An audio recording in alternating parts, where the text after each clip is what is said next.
నేరం చేసిన ప్రజాప్రతినిధులపై ఇప్పుడు శాశ్వతంగా నిషేధం విధించబోతుందా? సుప్రీంకోర్టు ఈ అంశానికి సంబంధించి కొన్ని సంచలన వ్యాఖ్యలే చేసింది. అయితే గతంలో 2017 నుంచి చూసుకున్నా, లేదంటే మొన్న మధ్యన చూసుకున్నా, ఇటువంటి నేరాలకు పాల్పడిన వాళ్ళకి సంబంధించి ఆ కేసులు చాలానే వేల కేసులు పెండింగ్లో ఉన్నాయి. ప్రత్యేక కోర్టులు ఏర్పాటు చేసి వాటన్నిటినీ సత్వరమే పరిష్కరించాలి అని కూడా అప్పట్లో కోర్టు చెప్పింది. కానీ తర్వాత వాటి విషయంలో కోర్టులు ఏర్పాటు చేస్తున్నామని కాసేపు బెంచ్లు ఏర్పాటు చేస్తామని అదైతే అలాగే సాగిపోయింది. ఇప్పుడు మళ్ళీ తాజాగా దానికి సంబంధించి ఒక చర్చ అయితే తీసుకొచ్చారు.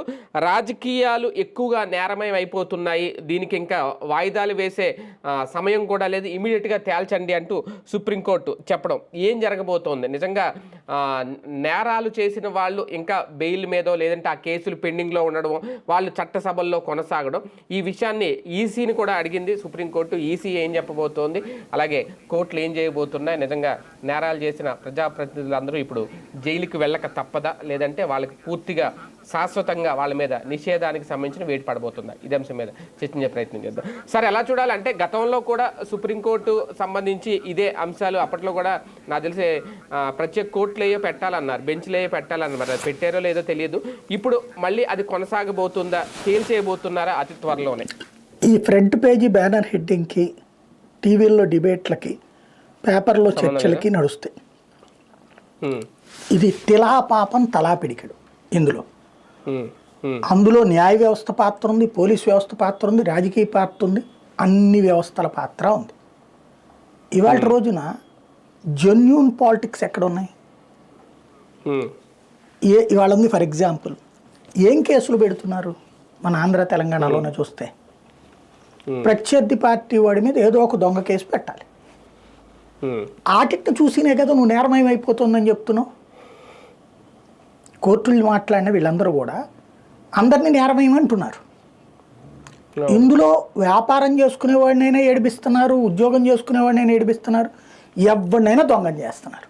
ప్రతీకార రాజకీయాలలో తొలిఘట్టం ఏంటంటే రాజ్యాంగబద్ధంగా నడవాల్సినటువంటి రక్షక వ్యవస్థలు రాజకీయాల కోసం పనిచేస్తున్నాయి, ప్రత్యర్థులను ఇరికించడానికి పనిచేస్తున్నాయి. తెలుగుదేశం పార్టీ అధికారంలో ఉన్న, కాంగ్రెస్ అధికారంలో ఉన్నప్పుడు జగన్ని జైల్లో పెడతారు, తోడు తెలుగుదేశం ఉంటుంది. తెలుగుదేశం అధికారంలో ఉన్నప్పుడు వైఎస్ఆర్ కాంగ్రెస్ పార్టీ వాళ్ళని అరెస్ట్ చేస్తారు, కేసులు పెడతారు, ఏడిపిస్తారు. వైసీపీ అధికారంలోకి వచ్చి తెలుగుదేశం వాళ్ళ మీద కేసులు పెడుతుంది, ఏడిపిస్తుంది. ఇందులో జెన్యూనిటీ ఎంతవరకు ఉంది అంటే కావాలని తన ప్రత్యర్థిని దొంగోడని నిరూపించడం కోసం, లేదా ప్రజల ముందు నన్ను దొంగ అంటున్నాడు కాబట్టి ఆడిని కూడా దొంగ అనాలి కాబట్టి కేసులు పెట్టాలి.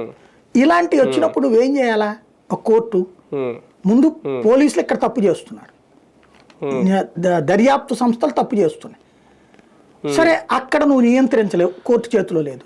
నీ చేతిలో ఏముంది? న్యాయం సత్వరం చేయటం. ప్రజాప్రతినిధుల కోర్టులను పెట్టింది, ప్రతి జిల్లాకి ఇవి పెట్టారు. ఎన్ని కేసుల్లో వేగంగా దర్యాప్తు జరిగింది? 100 రోజుల్లోపు తేల్చాలి, ఏడాది లోపు తేల్చాలని సుప్రీంకోర్టు ధర్మాసనం తీర్పిచ్చింది. ఎన్ని తీర్పులు వచ్చినాయి? ఇప్పుడు ప్రజాప్రతినిధులు అందరూ ఇదివరకు ఒకటి బందర్ వెళ్తే, ఒకటి ఇంకో ఊరు వెళ్తే, ఇంకో ఊరు వెళ్తే ఉండేవాళ్ళు అందరూ ఇప్పుడు బెదవాడికి వస్తున్నారు, అంతే తేడా. అట్లా కేసు నడుస్తూనే ఉంటుంది ఏళ్ళ తరబడి. 10 రోజుల్లోనో, నెల రోజుల్లోనో, 3 నెలల్లోనో రాజకీయ నాయకుడు లేదా ప్రజాప్రతినిధి అంటే ఒక 6 నెలల్లో తేల్చేయాలి. ఆ దర్యాప్తు సంస్థలు కూడా ఆ సాక్ష్యాలు 6 నెలల్లోనే చూపాలి. ఇది ఎందుకు తేల్చట్లేదు? 6 నెలల్లోపు కనుక దర్యాప్తు సంస్థ సాక్ష్యాలు చూపించి కేసు తేల్చకపోతే కేసు కొట్టేస్తాం అని చెప్పు న్యాయస్థానం. అప్పుడు కదా జెన్యూన్ నడిచేది. 6 నెలల్లోపు నువ్వు ప్రూవ్ చేయి. ఇప్పుడు ఫర్ ఎగ్జాంపుల్, ఇదివరకటి రోజుల్లో ఈ అత్యాచారాల కేసులు వీటిట్లలో ఏళ్ల తరబడి పట్టాయి. ఈ మధ్య న్యాయస్థానాలు సీరియస్గా తీసుకుంటున్నాయి. ఫోక్సో కేసుల్లో వాటిట్లలో 6 నెలలు, ఏడాదిన్నరలోపు శిక్ష పడిపోతుంది. మనం చూడండి, పశ్చిమ బెంగాల్ కేసు వేగంగానే జడ్జిమెంట్ వచ్చింది కదా. అట్లాగే జడ్జిమెంట్లు వస్తున్నప్పుడు అట్లాగే ప్రజాప్రతినిధుల విషయంలో ఎందుకు జరగదు? వేగంగా జరగదు. న్యాయస్థానాలు సీరియస్గా తీసుకోవట్లేదు. అక్కడ న్యాయ వ్యవస్థ నాకు ఈ ట్రిప్కి మించి ఎప్పుడు వాయిదాలు వేయాలి? ఆ కన్సర్న్ ఎందుకు అడుగుతారు?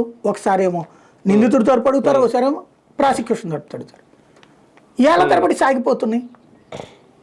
అది ఎవరు తప్పు? అక్కడ న్యాయ వ్యవస్థ తప్పు.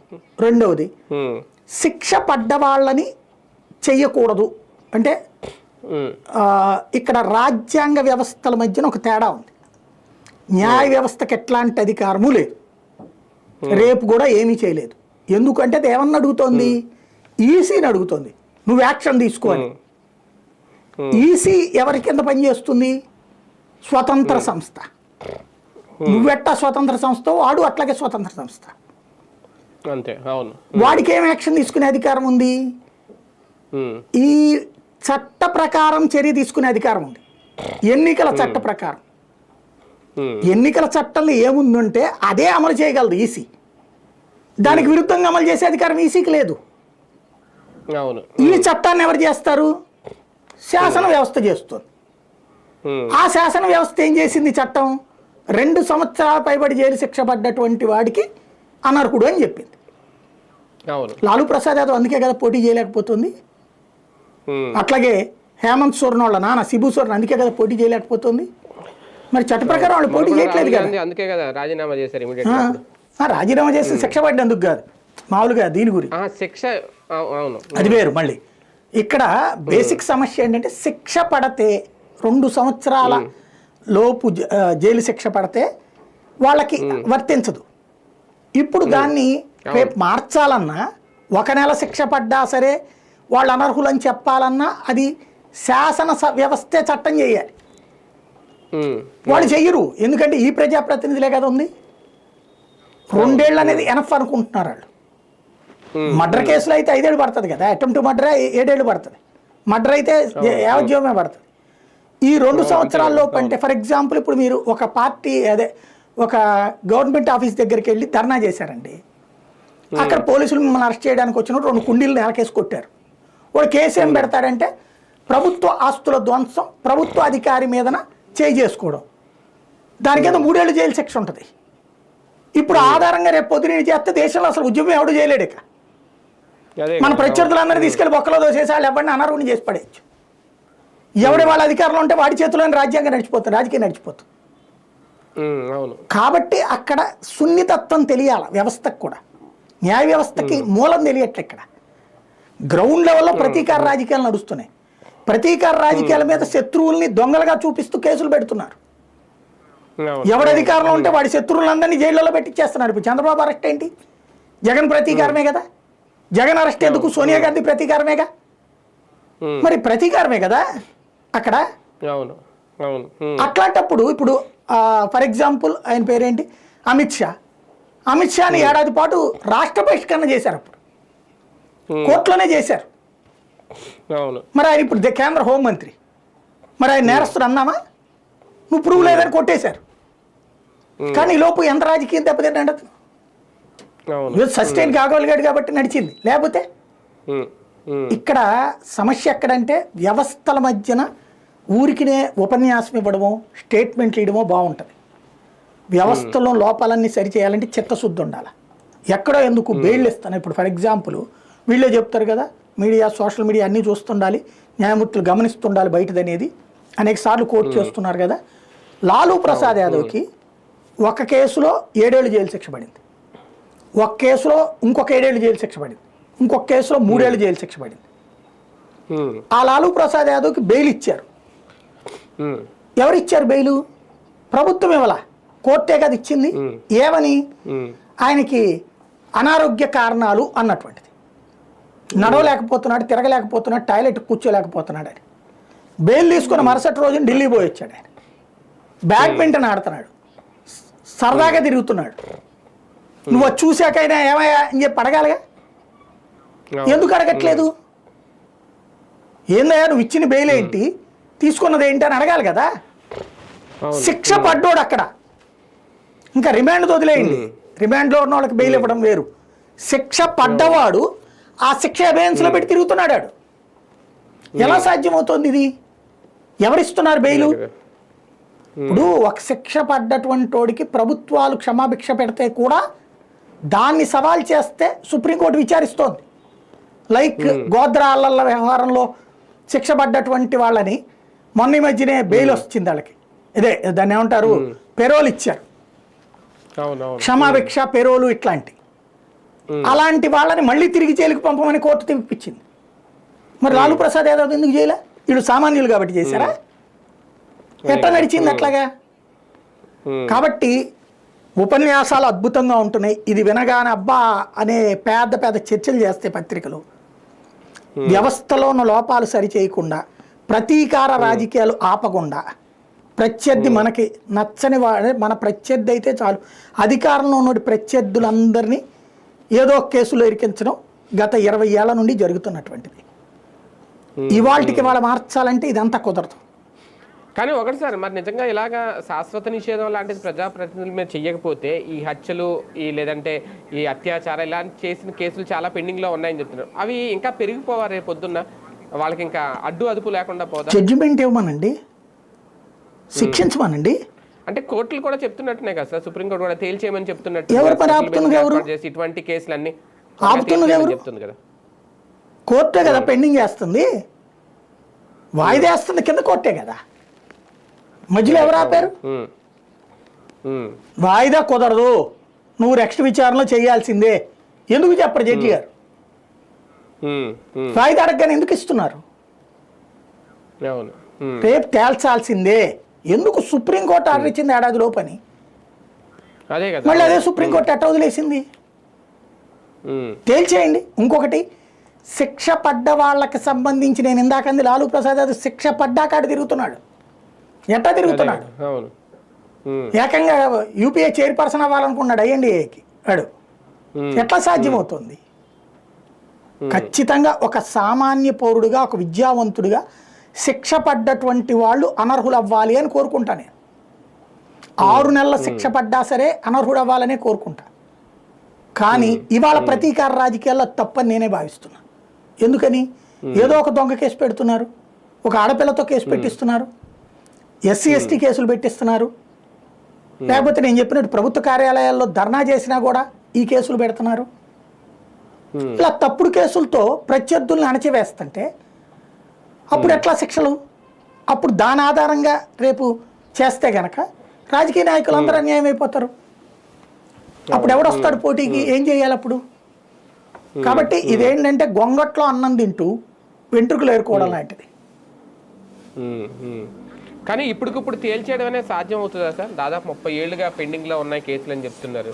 వాటిని ఇప్పుడు ఇమీడియట్గా ఏడాదిలోపో లేదంటే 2 ఏళ్ళలోపో తేల్చేయడం సాధ్యం అవుతుందా? నేనేమంటానంటే ముందు కోర్టు డిసైడ్ చేసుకోవాలా ఫస్ట్, నెంబర్ 1. రెండవది, న్యాయస్థానాలలో వాయిదా అనేటటువంటిది ఒక సామాన్యుడి కోణంలో చూడండి. ఇవాళ వీళ్ళు రాజకీయ నాయకుల గురించి మాట్లాడుతున్నారు మీరు.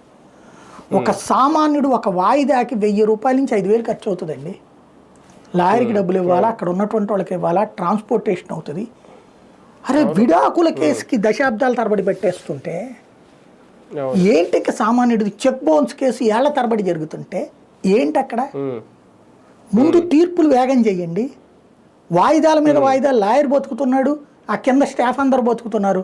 సస్తున్నది అక్కడ ఒక నానుడు ఉంది, కోర్టులో గెలిచినోడు, యుద్ధంలో గెలిచినోడు ఇంటికి వెళ్ళి ఏడుస్తాడట, ఓడినోడు అక్కడే కూర్చుని ఏడుస్తాడట. అలాంటి పరిస్థితి ఎందుకు వస్తుంది? వ్యవస్థని బాగు చేయకపోవడం వల్ల. అరే ఇవాళ ఉన్న కోర్టులో ఉన్న కేసులన్నీ పెండింగ్ అని పరిష్కరించాలంటే 100 ఏళ్ళు పట్టుద్దట, 100 సంవత్సరాలు పట్టుద్దట. First clear them. మీ దగ్గర ఉన్న కేసులన్నీ సాల్వ్ చేసేయండి. అవసరమైతే ఒక్కొక్క కోర్టుకు అనుబంధంగా 10 బెంచులు పెట్టండి. మీరే చేయండి ఇక. ఎందుకంటే ప్రభుత్వాలు పెట్టవు, దొంగలు ప్రభుత్వాలు. వాళ్ళు అట్లా మోసం చేస్తూనే ఉంటారు. వేగంగా దర్యాప్తు జరపనివ్వరు వాళ్ళు. ప్రభుత్వాలను పక్కన పెట్టండి. మీరు కొలీజియం అని చెప్పి మిమ్మల్ని మీరు నియమించుకుని వేగం చేసుకుంటున్నారు కదా. అవసరమైతే యూజర్ ఛార్జీలు పెట్టండి జనాల దగ్గర. అయ్యా కేసు తొందరగా కావాలనుకున్నటువంటి 100 రూపాయలు కట్టమనండి. లాయర్కి తగలేసే బదులు ఎక్కడే కడతాడు కదా. దాంట్లో ఇప్పుడు లోకాయుక్తలో పరిష్కరించుకోవట్లే చాలామంది. అవసరమైతే 100 రూపాయలు పెట్టేసి వేగంగా దర్యాప్తు విచారణ చేయమని అడుగుతాడు. ఆ డబ్బులతో కోర్టుకి జడ్జీలకి శాలరీస్ ఇవ్వండి, ఎక్కువ మందిని పెట్టండి, జడ్జీలని బెంచీలు పెట్టండి. బెంచీలు పెట్టాలంటే ప్రభుత్వాలు అరేంజ్ చేయాలి, బిల్డింగ్ జీతాలు ప్రభుత్వాలు ఇవ్వాలి, రాష్ట్ర ప్రభుత్వాలు. వీళ్ళు మా దగ్గర అంత డబ్బులు లేవంటారు. వీళ్ళ దగ్గర డబ్బులు లేవు కాబట్టి ఎక్కువ కోర్టులు పెట్టరు. ఎక్కువ కోర్టులు పెట్టలేదు కాబట్టి లక్షల కేసులు పెండింగ్లో ఉంటాయి. నిజంగా పాపం నరకం అంటే ఎట్టుంటుందో ఆ కోర్టులో ఉన్నటువంటి మ్యాజిస్ట్రేట్లను చూస్తే తెలుస్తుంది, జడ్జీలను చూస్తే తెలుస్తుంది, అందులో స్టాఫ్ని చూస్తే తెలుస్తుంది. టాయిలెట్కి కూడా నరకం అనిపిస్తారండి వాళ్ళు. తిండికి నరకం, టాయిలెట్కి నరకం, మంచినీళ్ళకి నరకం. జైళ్ళల్లో ఉన్న ఖైదీల కంటే దారుణంగా ఉంటుంది వాళ్ళ జీవితం పాపం. అంత అనుభవిస్తున్నారు వాళ్ళు, కానీ వాళ్ళ సమస్యను పట్టించుకునేవాళ్ళు లేడు. అసలు చూడాల్సింది అయ్యి. కానీ ఒకటి సార్, ఆఫ్టర్ ఒకవేళ నిజంగా ఇది అమలు చేసేస్తే, నేరాలు ఉన్న వాళ్ళందరి మీద శాశ్వతంగా నిషేధం ప్రకటించేస్తే, ఎందుకంటే ఇప్పుడు నేరం చేసినోడే చట్టసభలో చట్టం చేస్తాడనే ప్రశ్న రేజ్ అవుతుంది కాబట్టి, తర్వాత దీనివల్ల ఏమన్నా మార్పు వస్తుందా? ప్రజాస్వామ్య వ్యవస్థలో చట్టాలను అమలు చేసే వాళ్ళకి అంటూ ఒక అధికారం, లేదంటే వీళ్లే చట్టాలు అమలు చేయాలి, నేరస్తులు రేపు నుంచి చట్టసభల్లో అడుగు పెట్టకూడదు, ఇవన్నీ జరిగిపోతే మనం ఒక అద్భుతమైన మార్పు ఏమన్నా చూస్తాం. రాంగ్ ప్రిడిక్షన్ అంటున్నా నేను. లాలూ ప్రసాద్ యాదవ్కి జైలు శిక్ష పడింది, శిబు సోరెన్కి జైలు శిక్ష పడింది, మరి ఆగట్లేదే. పూలం దేవికి జైలు శిక్ష పడ్డాకే కదండి ఆవిడ తీసుకొచ్చి ఎంపీగా గెలిచింది. పూలం దేవి ఏది పసిగొట్టు నేలకేసి కొట్టి చంపిన అమ్మాయి. మరి ఎక్కడుంది వ్యవస్థ? ఇవి నేను అంటోంది అదే. వీళ్ళు ఏమంటున్నారు, కోర్టే తీర్పి ఒక్క నెల జైలు శిక్ష పడ్డా సరే అని. కానీ దానికి ముందు నీ వ్యవస్థలు బాగు చేయి. వ్యవస్థలు బాగు చేయకుండా చేస్తే నిన్ను అడ్డం పెట్టుకుని రేపు పొద్దున ప్రత్యర్థులను తొక్కేస్తారు వీళ్ళు. వ్యవస్థలను బాగు చేయి. ఇంకోటి, ఒకరికొకరు తోసుకుంటున్నారు, ఈసీగా చేయాల్సింది. కానీ ఇప్పుడు దీనికి ఈసీఏ సమాధానం చెప్పాలి. ఏం చెప్తుంది? నాకు సంబంధం లేదని చెప్తుంది. అంతేనా? Right right. చూద్దాం. మొత్తానికి నిజంగా నేర ప్రజా ప్రతినిధుల మీద శాశ్వత నిషేధం విధించడానికి సుప్రీంకోర్టు ప్రయత్నం చేస్తుంది. అది కూడా ఒక ఏడాదిలోపు అదంతా సాధ్యం అవుతుందా? ప్రత్యేక కోర్టులు ఏర్పాటు చేస్తారు, ఏం చేస్తారు, దీనికి సంబంధించి ఈసీ ఏం చెప్తుంది? నిజంగా ఇదంతా కనుక జరిగితే ప్రజాస్వామ్య వ్యవస్థలో ఒక అద్భుతమైన మార్పు ఏమన్నా వస్తుందా భవిష్యత్తులో? ఇవన్నీ వేచి చూడాల్సిన అంశాలు.